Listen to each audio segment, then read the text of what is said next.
नमस्कार मित्रों। शिक्षा मित्रों से जुड़ी हुई एक बड़ी खबर सामने आई है, तो मुझे लगा कि आपके साथ इस खबर को साझा करता हूं।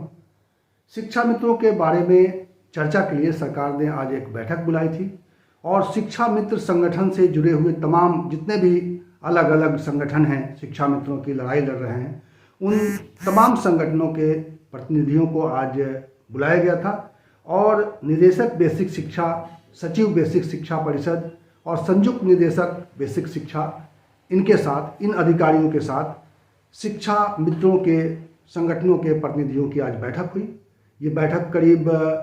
घंटे डेढ़ घंटे से ज़्यादा समय तक चली और इन प्रतिनिधियों से ये कहा गया कि शिक्षा मित्रों से संबंधित जो आपकी मांगे हैं वो आप अपनी मांगे हमें दे दीजिए और हम उस पर विचार करेंगे। लेकिन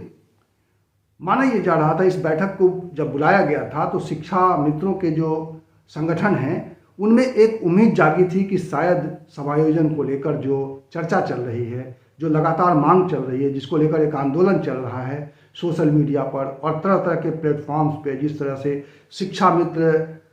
व्यक्तिगत रूप से और संगठन अपने संगठन की हैसियत से जो मांगे उठा रहे हैं, उन मांगों पर विचार करने के लिए सरकार ने बैठक बुलाई है और निश्चित रूप से जो उनकी मांग थी अस्थायीकरण की, उस मांग की दिशा में सरकार आगे विचार करेगी। और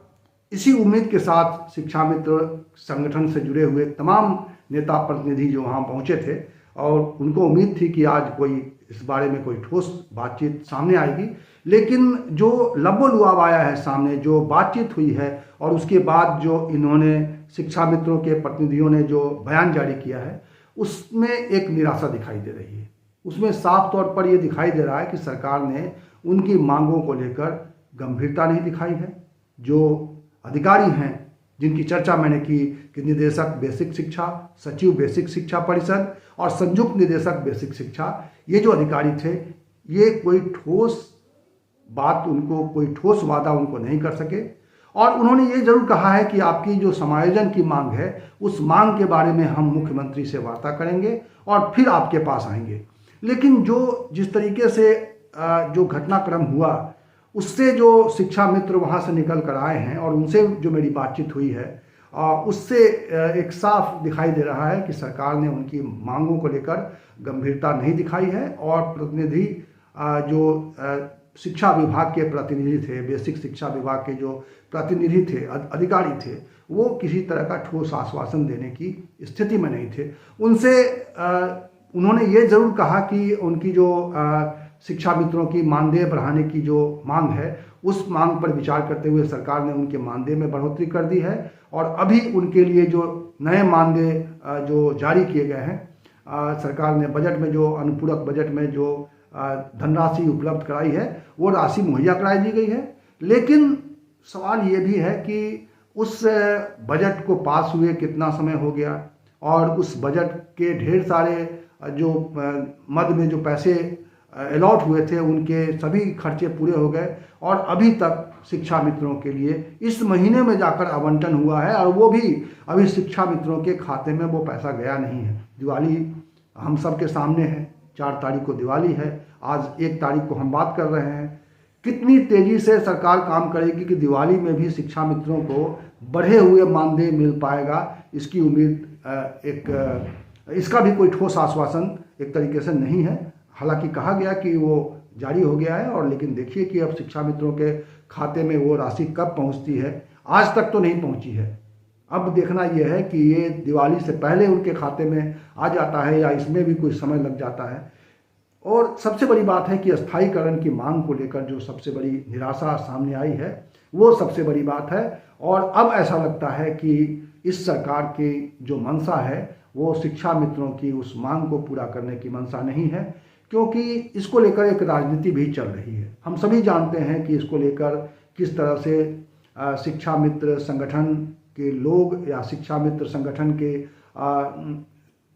मंच पे जिस तरह की बातें कही जा रही हैं, जिस तरह से सवाल उठाए जा रहे हैं और जिस तरह का अनुनय विनय भी किया जा रहा है। बहुत सारे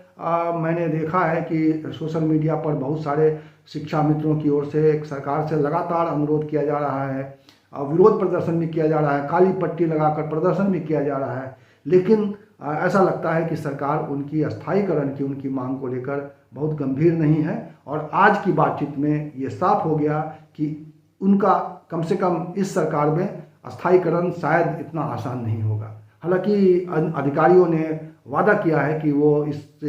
उनकी इस मांग को मुख्यमंत्री के सामने रखेंगे, लेकिन मुख्यमंत्री के स्तर पर ये अधिकारी अपनी बात को उस तरीके से पहुंचा पाएंगे, इसको लेकर एक शंका है। और जो एक रिलीज है, मैं उसको आपको पढ़ के सुना देता हूं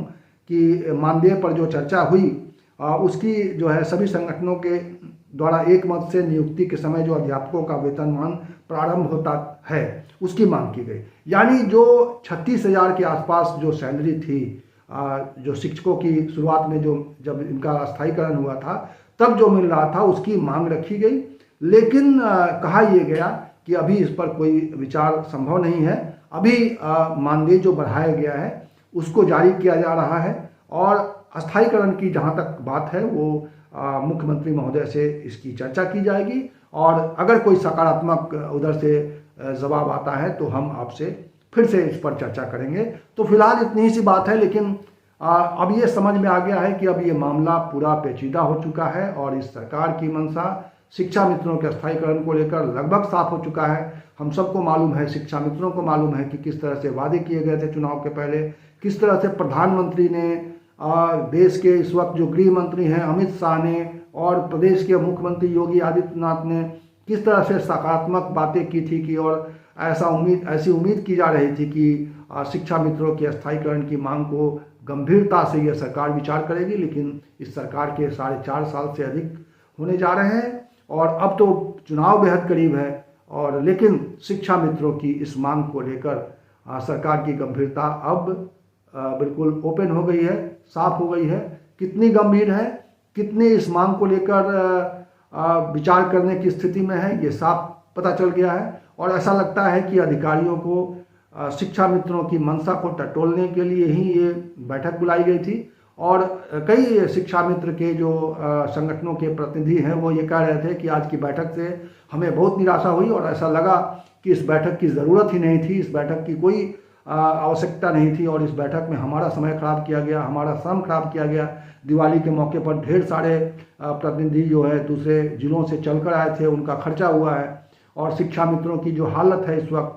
किस तरह से संगठन सर्वाइव कर रहे हैं ये भी अपने आप में सवाल है, किस तरह से संगठनों का खर्चा चल रहा है ये भी एक सवाल है। तो तमाम तरह की परेशानियों के बीच में आज जो नतीजा सामने है वो बिल्कुल निराशाजनक है। लेकिन अब कहते हैं ना कि एक उम्मीद हमेशा इन निराशाओं से ही एक उम्मीद भी निकलती है और शिक्षा मित्र अब ये उम्मीद कर रहे हैं कि उनके सामने जो चुनाव है और वो चुनाव ही उनके सामने एक ऐसा विकल्प के तौर पर है जब वो अपनी बात चुनाव में वोट के जरिए रखेंगे। और निश्चित रूप से ऐसी बातें आमतौर पर मैं देखता रहता हूं कि सोशल मीडिया पर वो सरकार विरोधी अपना रुख जो है दिखाते रहे हैं और ढेर सारे शिक्षा मित्र हालांकि